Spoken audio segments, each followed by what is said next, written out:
Penjo mathoth koro medo nyuolore ewi kaka twak mochan mar nywando jo-Kenya miluongo ni National Dialogue biro chalo. Jo-Kenya penjore ni gin ang'o gini ma ibiro losie e twagno mopuodhi gi jatend piny Kenya William Ruto kendo osir gi jatend ODM Raila Odinga. To gin ng'a gini mabiro tele twagno e kinde mar rowere mag Gen Z to koni onge dwar twak gi ng'ata ng'ata. Walter Nyambaga nigi ler mar wachni. Nyasi mar chuo kogne paro mar chik mabiro chiwo chenro mar chuogo duol mar IBC. Jatend piny William Ruto kod ogai mar ODM Raila Odinga ne otiyo kod thuolo ne lando ne jo-Kenya ni lalruok biro bedo mar temo loyo midhiero mokwako jo-Kenya. We have yet another opportunity as a country.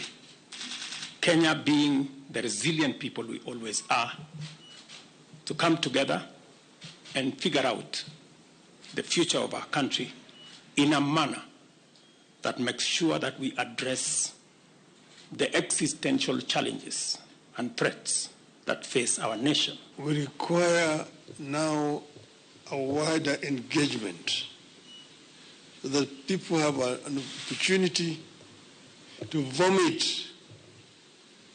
all that is there in their chest. Twagno mar ndalo auchiel kochakore wuok tich owinjore onywandi ji 150 mowuok e sekta mopogore opogore koriwo koda ka rowere 50. Kata kamano, rowere ma nyaka sani oseloso wacho ni ok gidwar bede twak ma kamano ni madwaro margi sirikal oyango kendo gionge kod jotendgi, duond bura kata dhoudi magiyiengore.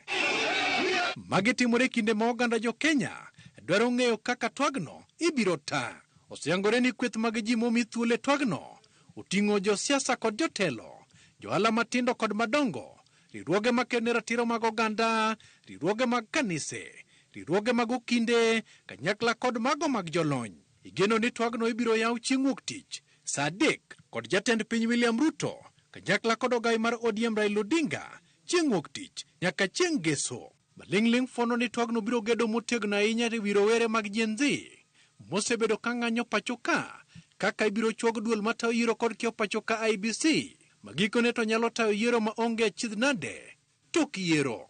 Twagno bende biro mulo matut e weche mag telo makare kod chia kaluwore ni ywak osebedo ewi telo marach pacho ka e sirikal kanyakla kod jotend migepe monywando nyaka bede migepe mag piny owacho. Jotwagno bende biro mulo nywando dhoudi duto lemo mag piny owacho. Bende gibiro mulo matut kaka nyal kony onge mar tich pacho ka, ahinya kaka lakteche to kod jopuonj mag JSS e kind mamoko.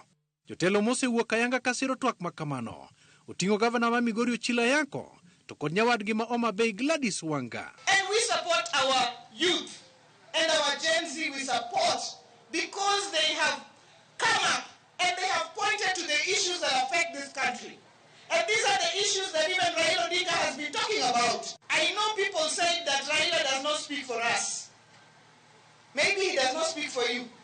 But he speaks for us.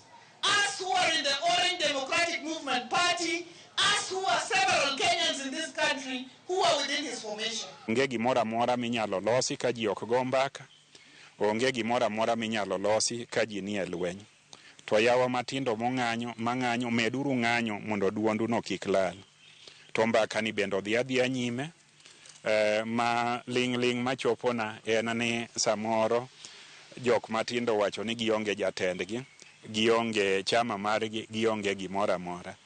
Wae wagombo ni gin bende giyude dhano moro kata jomoko bobie burani mondo wane jogo gibe giwach gik ma jok matindo wacho. Magitimore kanyaka sama wadhi e yamo onge kweth moyudo barua mowuok kuom piny owacho maluongo gi ayanga e twak. Walter Nyambaga, Ramogi TV.